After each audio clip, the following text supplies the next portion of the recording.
At the end of this video, I'm going to tell you who killed Safi and I'm bringing receipts. Hi, my name's Abby, your name's Steve, and we're going to be jumping into my predictions of the new Life is Strange game, Double Exposure. I have studied all the trailer footage for an entire afternoon. My qualifications are playing all the previous games and saving Chloe in the original. So I can safely tell you, I've got this shit figured out, okay? This case is not gonna end up on BuzzFeed Unsolved. To start with the most agreed upon theory. That Max is a cold-blooded killer, and as the unreliable, shy narrator she is, she won't admit it to us. Okay, so I actually have some evidence on this, but my first note is literally just because she's guilty. That's my first reason. Number one reason. I mean, conveniently blacking out when a murder's happening and being the only person who is nearby or could have been nearby is a little bit sus. But it is Max and we do love her, so we're gonna give her the benefit of the doubt here. Now, this game has said that it's delving into other timelines and realities, so the question who killed Safi could be a lot more convoluted than, say, just blaming Moses.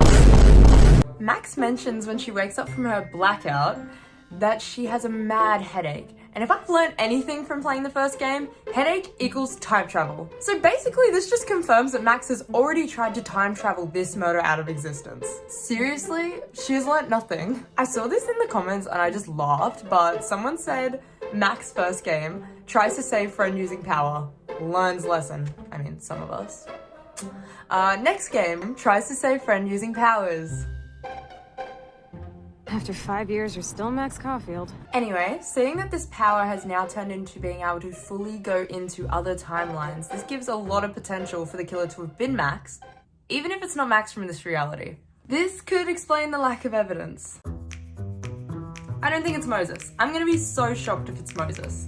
I think this is the most dangerous option they could go for. He's also just too sweet, which actually sometimes makes it more sus, but I'm clearing Moses' name right now. It's not Moses.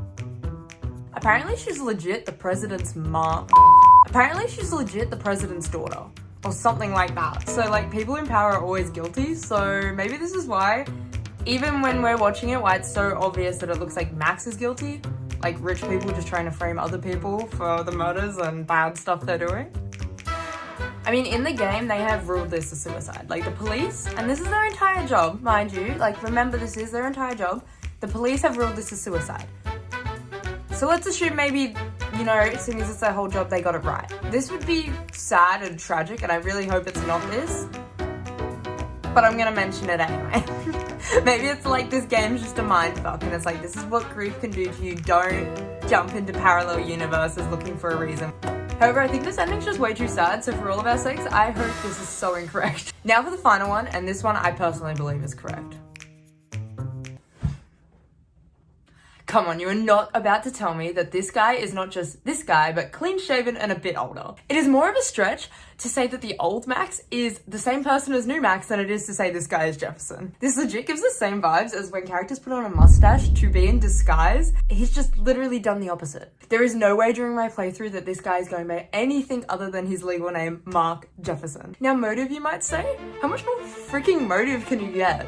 At the end of the last game, as Max, you literally expose this man's for all his fucked up darkroom shit, and then he canonically survives the storm. Also some advanced English nerd stuff, but you know how there was all the symbolism and spirit animals in the last game? Like Rachel Amber being the doe and Chloe being represented by the blue butterfly. There was a lot of talk and theories that the owl represented Jefferson throughout the first game.